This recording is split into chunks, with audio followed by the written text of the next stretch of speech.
Your union is fruitless because you don't produce saints. So do we have any saints? That would be a great way to start. And he's struggling not to choke on the dirt. And he said all I could do was look at Anna, and his wife was there with me. While I'm doing the interview, I interviewed them together. And his wife, Anna, she looked at him and she said, "Don't sign. God will protect us." Not many 26-year-old women who are pregnant with their first child would have come up with that right away. For people that are under, I'm going to say 60, is that you didn't get to meet the men and women that came over here as teenagers by themselves to work and build better lives for themselves, and how incredibly devout they were, and the living, breathing holiness that I encountered administering Holy Communion to these very old people in their homes.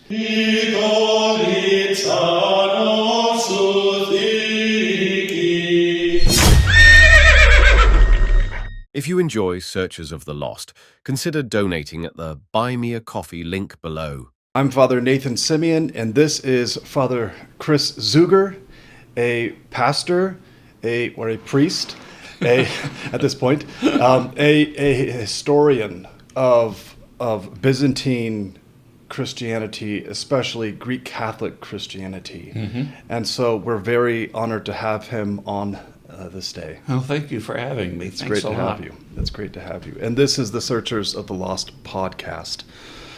So I'll tell you the basic reason why I wanted to have you on.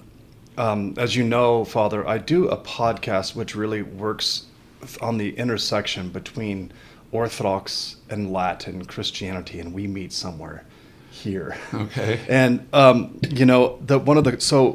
of the questions that I oftentimes get from the non-critical side is, Father, where can we find our own saints, our own Byzantine saints? Mm-hmm.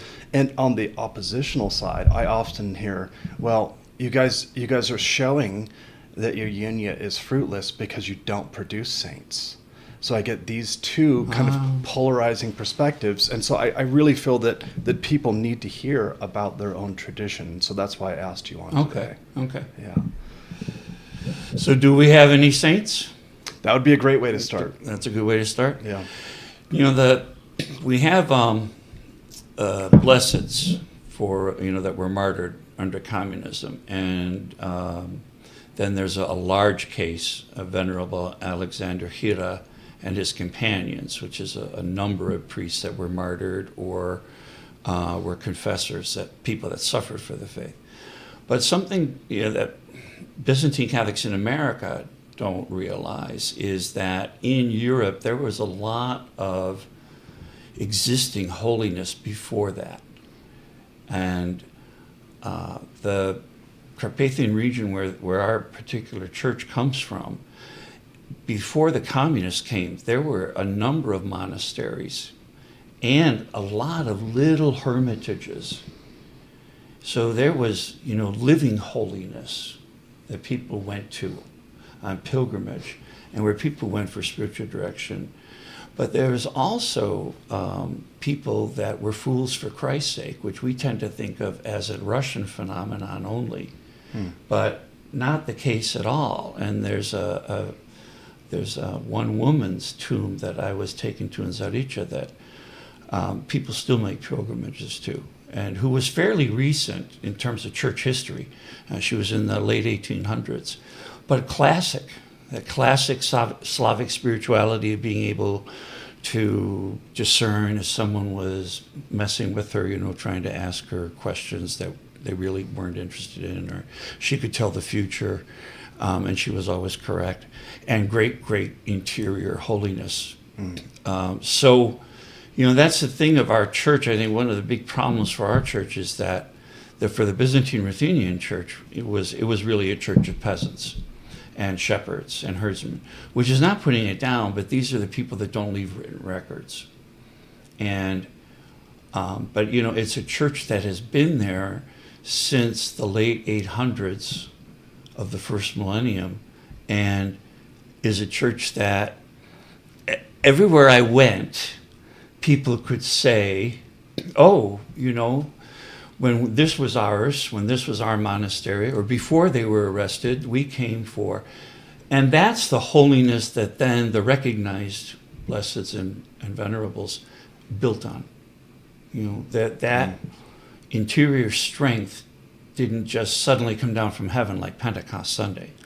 You know, that interior strength came because of what they grew up with in a living church that had a lot of unknown holy people.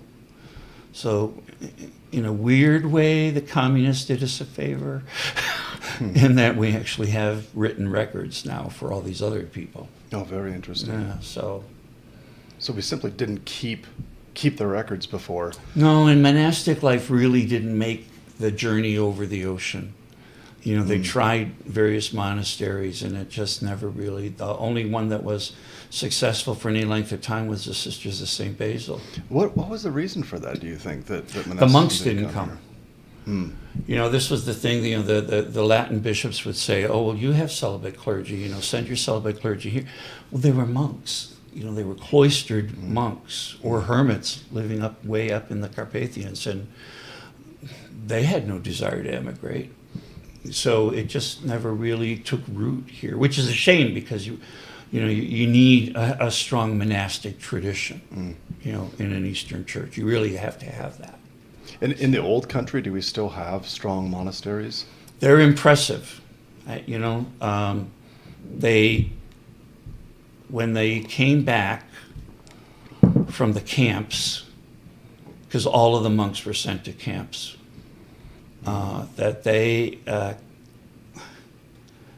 it was something when they were reopening the monasteries in the late 90s, the ones that they got back, and these priests had no teeth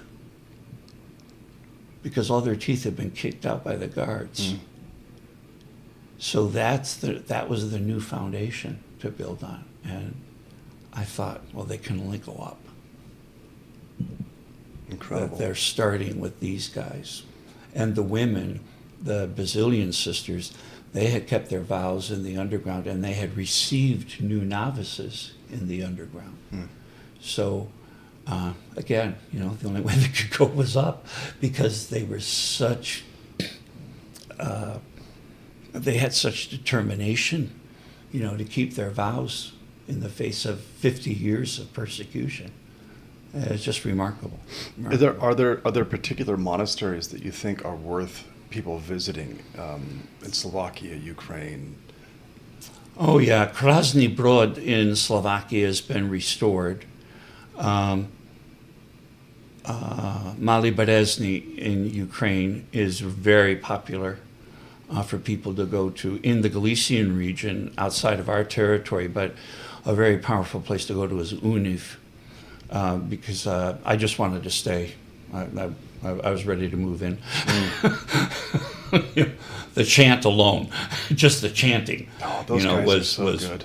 Was flawless, and I was just, I didn't want Vespers to end. We had a group of seminarians from one of these schools come over to our Byzantine Catholic seminary in Pittsburgh, and they sang. There was a choir, and all of us were put to shame. Oh yeah. So good. Yeah, at the seminary, their singing at the Ramsha seminary is so phenomenal. And again, these are people that, but they're not all people that grew up with it. That's what's interesting is you have when I interviewed guys, a number of them were former atheists. They didn't grow up going to church. Even they were young enough to have grown up going to church, you know, because they were in their 20s. So by then, churches had been open for quite a while. But a number of them had not gone to church until they got hit by God. Yeah, this really was a moment where I thought, yeah, we need to talk about these saints. I was sitting with our bishop, and he was explaining his experience under the Bolsheviks. That he was it was like people around him weren't. They had an impenetrable darkness.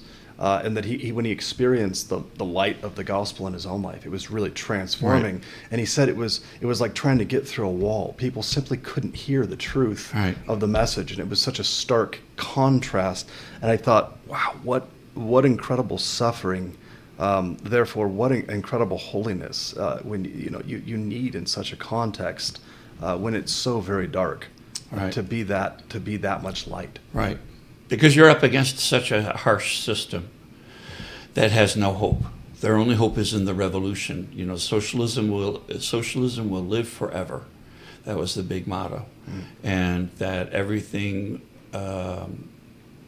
was going to last until the universe ended. And where was your hope? Because it is very dark, very angry, and very corrupt. Every communist society, very corrupt. And people learned it was normal to do bribes, it was normal to steal, it was normal to do things that are in violation of most of the commandments. And then when you have somebody like Ramja or Goydich or Hopko, or the priests that were arrested and the priests' wives that endured, they were constantly up this long system for half a century that had a monopoly on everything, on everything that people heard or read or saw, and atheist stuff everywhere, and very, very little religious publishing allowed, very little, and only within the Russian Orthodox Church. So, just the idea was that eventually religion will wither and die away. What do you think about this? One of the observations that I've had about us Byzantine Catholics in the U.S. is that we're kind of an unknown people, a hidden people, almost a ghetto people. We're kind of put off on our own. Often our suffering is this suffering of isolation, of a lack of recognition, which I can directly correlate to the lack of canonical processing with our people, right? There's a kind of a cross that we even bear today, which our forefathers bore in that way. Have you ever considered that parallel as our unique cross that we bear as Byzantine Catholics? As being hidden? As being hidden, as being ignored at times, as being understood, as not being understood from both sides. Like I said, this podcast, Right. oftentimes I'm explaining both for Latins and Orthodox Right. who we are, because most people simply Have no idea. They have no clue. And, a good example, I think, is where some of our churches were built. Now, when they first came to America, they would build prominent churches, on main streets. And then suddenly you see a shift away from that. They're on side streets. The parish I've lived in Albuquerque, they moved from one side street to another side street. And everyone always says, "Where's your church?" And I have to explain, it's 3 blocks east of San Mateo, and it's 1 block north of Constitution. And then people are saying, you see them trying to visualize it, saying, okay, so I'm 2 blocks from the park or across from the auto repair. Oh, yeah, I know that.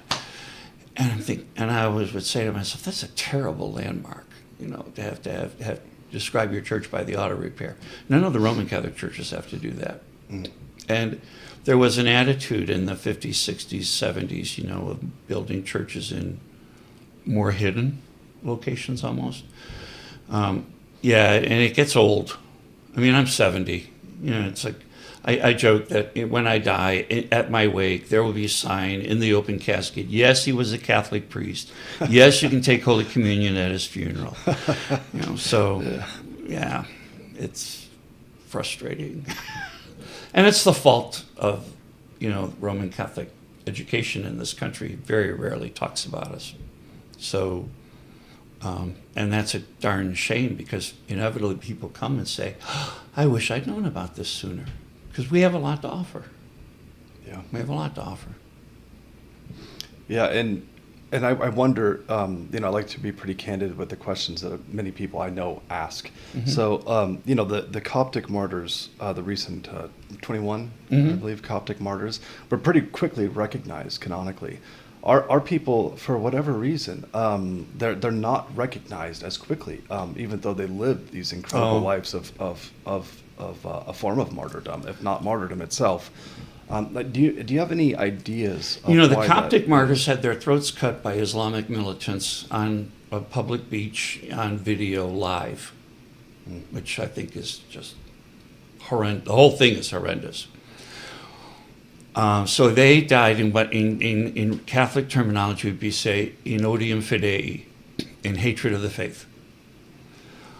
All of the clergy and monastics that were arrested by the communists were charged with espionage, anti-Soviet agitation, anti-Soviet propaganda, espionage for the Vatican, the British Empire, the United States, NATO, Poland, Japan, I mean, just all kinds of things. And that was something that the Bolsheviks invented to hide from the outside world that they were persecuting people for religion. They'd say, oh, they did not pay the tax. They did not file the paperwork. They were smuggling out documents. And the documents were true, talking about what was being done to believers in the Soviet Union or Czechoslovakia or Poland, Yugoslavia, whatever. But, we don't do that. We only arrest people for these cases. So then what the Vatican had to do was dig through all of that and get rid of it to get to the point of proving they're arrested for their loyalty to the Holy See of Rome, for not becoming Russian Orthodox or joining the Czechoslovak Orthodox Church. And that takes time, and that takes digging, and that's hard. Mm-hmm. Yeah, so that drags out the process. And then, when communism ended was 91, all of those new countries were poor. Churches were not being returned. People were worshiping outside. Resources didn't go into the causes. Resources went into basic structure and basic education. So it's taken a long time, unfortunately. It is unfortunate. Okay. One of the claims oftentimes against us bearing fruit of saints and blesseds, etc., of living hesychastically, is the claim that we were immediately Latinized and thereby lost the phronema, lost the spiritual life. What are your thoughts on that? Man, really? Yeah. We still had liturgy. We still had the holy mysteries. We still had active prayer life. And the Latinization, actually, there was a fast, quick burst, and then very, very slow afterwards. And so that's not really fair. It's not fair on a couple levels. One, the Latinization was really slow. And the further east you go geographically, the more eastern villages are and devotions are. I was in villages, they had akathists to the Holy Spirit. I never saw that in America. There's a lot of things that did not make it to America that were still living in the underground church and living in Orthodox churches where the priest was a crypto-Catholic. So these are local akathists that somebody wrote a long time ago that these people know by heart. I do not know the akathist of the Mother of God by heart. That's a long service.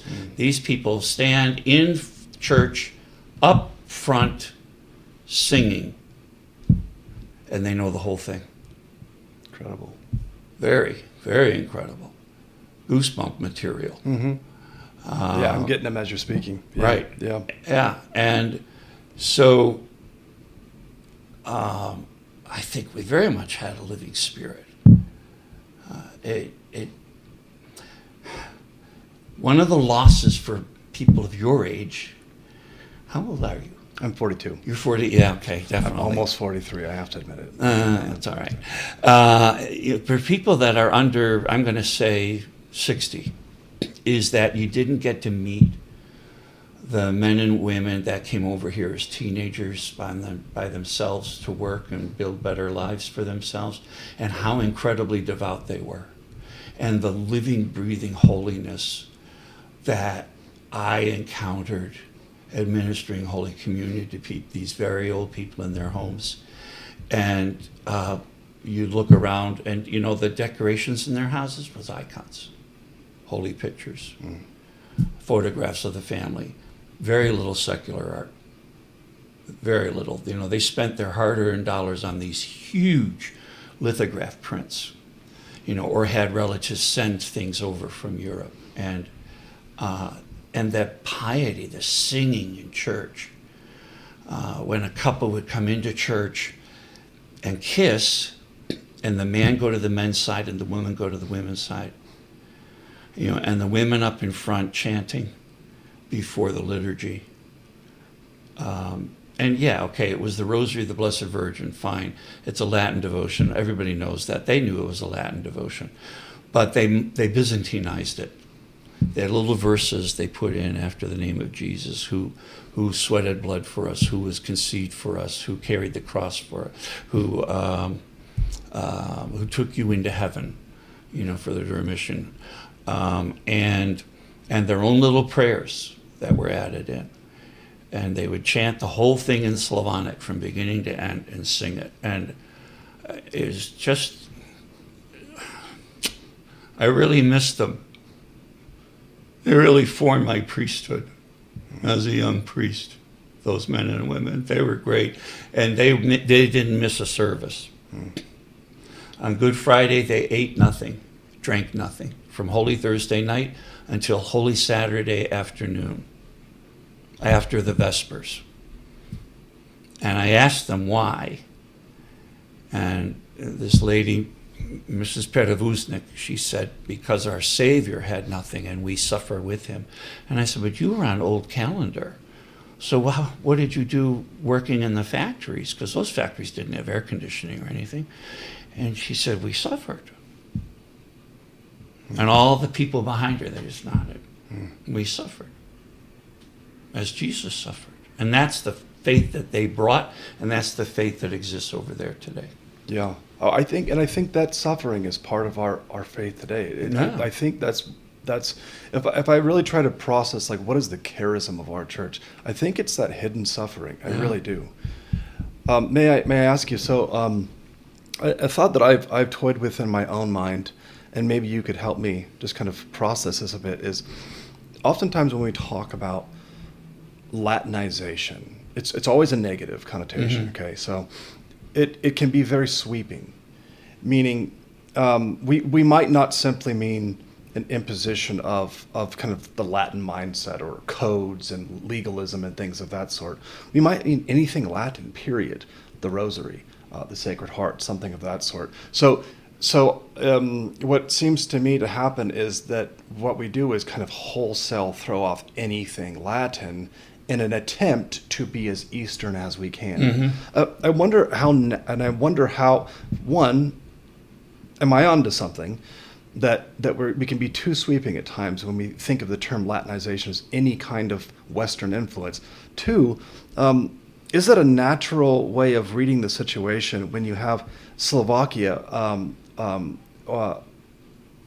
wedged between both Western and Eastern societies? In other words, were those pious practices, pious influences, were they a result of Latinization proper, as in like post-Trentine application of Roman thought onto the Eastern people, or was there already kind of a mixing of cultures at that time? It's both, because now some of the liturgical and sacramental Latinizations, that's an imposition, stopping infant communion in the 18th century, because it was scandalous to the Romans. Like, really, how many Roman people were going into village churches, searching out infant communion?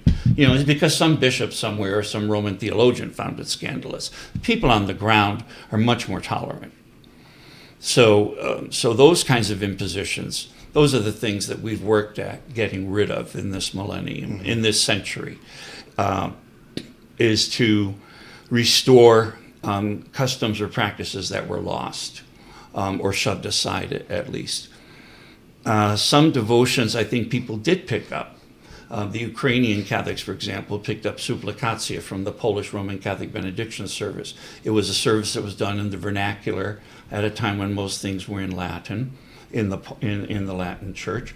And then interesting that when they picked up the supplicatia, adapted it, and put in Byzantinizations of it, like people did with the Rosary, they put it in vernacular Ukrainian, not Church Slavonic. So they were doing what their neighbors had done and saying, this is a nice vernacular service that we can connect with. We don't have to filter through Slavonic. So there's different kinds of Latinization. One old priest told me, he says, why the Sacred Heart was so big in our country is because of Celovico Lubiec. Celovico Lubiec is the ending of the doxology throughout the Divine Liturgy, for he is good and he loves mankind. Nasios Bodhisus Christos, Celovico Lubiec, our Lord Jesus Christ, the lover of mankind. And that heart imposed on an icon print worked for them because, okay, I can relate to heart. And then, so you have things like that just kind of got picked up and incorporated because it spoke to them. Yeah. So the things that were imposed from above, those are egregious. Like forcing celibacy, mandatory celibacy of the clergy, anywhere outside of the home territory. And then you're dealing with ignorant people because there was a certain Vatican emissary in Poland, post-communist, who was upset at meeting married Ukrainian Greek Catholic clergy in Poland. And he said they should all go back to where they came from. And the bishop said, they're all born here. Well, this is not Ukraine. Well, actually, a large part of Poland was Ukraine. And then the Ukrainians, of course, were scattered all over the country by the communists. So, the guy didn't even know what he was talking about. And then when you have to deal with people like that, that's when, as an Eastern Catholic, you go, oh, for the love of God, really? Still? And this is when I say, I'm 70 years old. What do you mean you don't know if I'm Catholic? So, I have a perspective on the Sacred Heart and plenty of other pious practices that it's really quite compatible with the doctrine of theosis. If the doctrine of theosis is to live in the image and likeness of Christ, then we're evaluating the entirety of Christ's life, his person, his actions, his experiences with God, his recapitulation of all of history. And it seems only fitting that since Christ came to reveal the heart of the Father, that we should have a devotion to his heart, which is the center of the human person, right? In our hesychastic tradition, we desire to bring the news into the heart. Right. Hesychasm is prayer of the heart. So it's not that. I think I get annoyed when people are hyper vigilant. I'm not going to do anything. But hey, we have parish councils. Our priests are not employees of the church. There's other Latinizations that we do that have helped our church to get strong and healthy. We have a very active, good educational system, and there's things that we take in from the West that everybody takes in from the West. I was going to say everybody, including everybody Orthodox. Does. Yeah. Orthodox living in America for the last centuries have all taken in things such as new vernaculars. Why? Well, because Americans don't know foreign languages, unfortunately. And so in Russia they still do Slavonic. They don't do contemporary Russian. In America, people in the OCA, Greek Orthodox Archdiocese, Syriac Orthodox, Armenian Apostolic, all have English or Spanish or native like in Alaska, Tlingit. So, Can I ask you what fathers, what saints, what modern saints slash blesseds do you think our people need to hear from today? oh golly. And what are the virtues that they're going to bring to the table for us? How are they going to help us today? Theodore Ramja, Okay. number one, my big hero since I was 13 years old. His motto, when he would preach, he preached in every village of his eparchy, which was a huge territory. It was 495 parishes at the time, and that was a lot of churches. And he went to every single church, and he concluded his sermons with, "To die for Christ is to live forever." And he knew that every person in that congregation was going to have to make that choice at some point. They were either going to die literally, or they were going to have to die to a higher education, die to the opportunity for a better job, die to a better raise, die to better housing. They had to die to a lot of things by remaining a believer in God. And Ramja had great trust in the Mother of God. He came out of one interrogation session where he was completely drenched in sweat from his hair down to his ankles. It was so bad. And when Father Hira asked him what happened in there, he never told them. All he would say is, "If it was not for the Mother of God, I would have broken." Paul Peter Goydich, when he was alive, they called him the man with the golden heart. Because during the Depression, he always found something to give to people in Czechoslovakia. And he was very gentle, and he always forgave. Before he died, he forgave everybody that had tortured him and had betrayed him. And to have that spirit of real, authentic Christian charity. Blessed Basil Hopko, his auxiliary bishop. Hopko was terribly tortured for 120 some days in a row. Never broke. Suffered from depression afterwards, was poisoned with arsenic to try and break him long term, and was cured after praying to Our Lady of Lourdes, a Western devotion. But the nuns he was sent to, who were in a concentration camp, it was a huge concentration camp, a former monastery. They all prayed to Our Lady of Lourdes, and on the Feast of Our Lady of Lourdes, the darkness lifted off of him. And he was persecuted by his own as well, and yet remained kind. Petro Oros was shot in 1953, lived on the run for 4 years. Phenomenal man. And just another hero of mine. That he was willing to adapt to the circumstances, in administering the sacraments and in offering liturgies in people's houses, in forests, in barns, in cemeteries, and adapting, for what the people needed, as opposed to the canons say you cannot do this. No, this is what we have to do to serve in these terrible circumstances.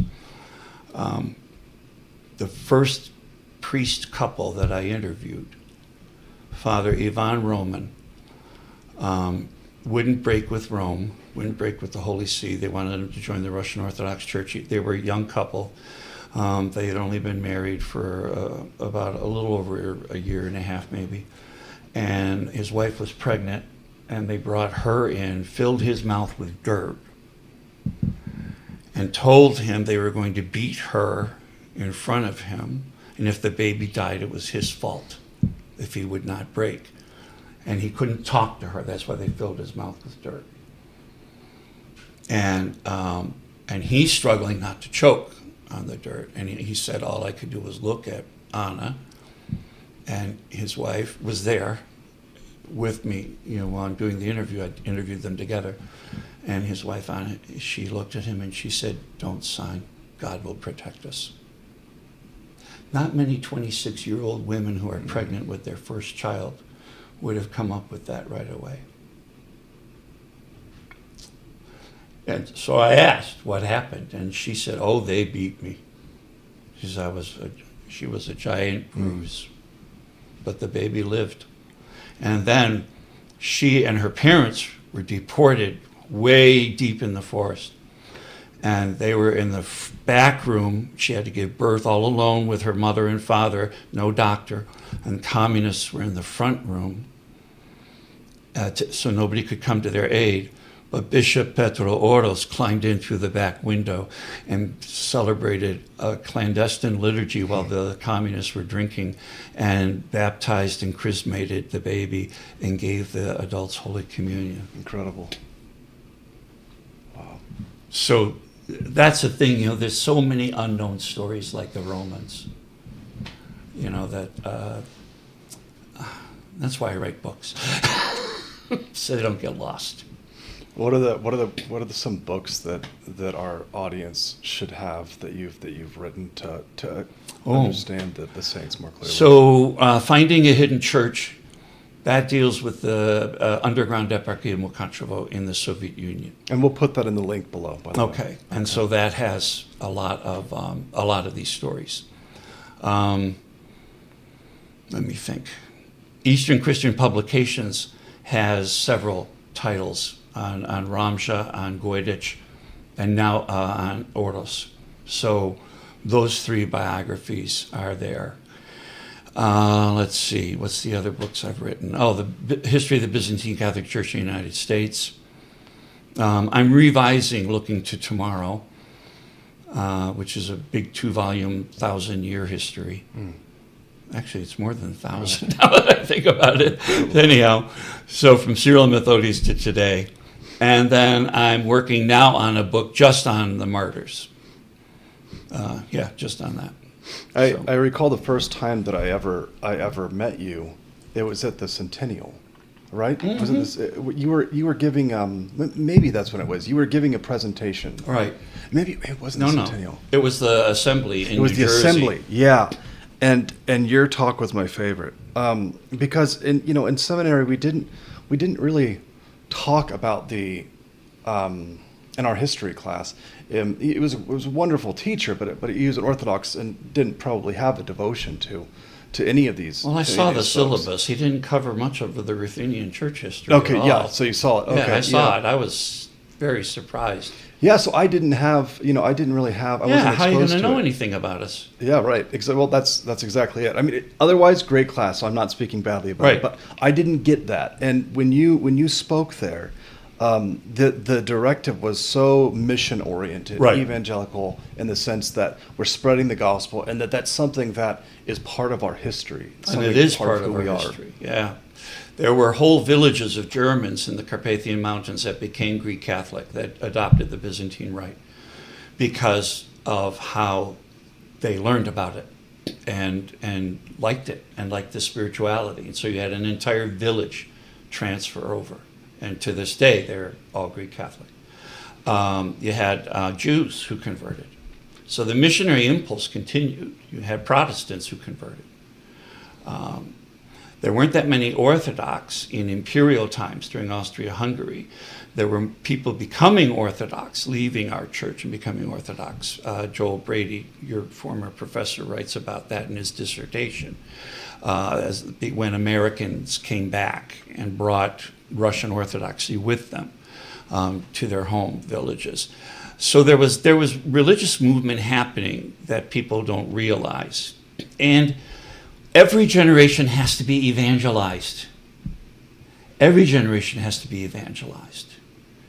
Kids don't learn the faith in the womb.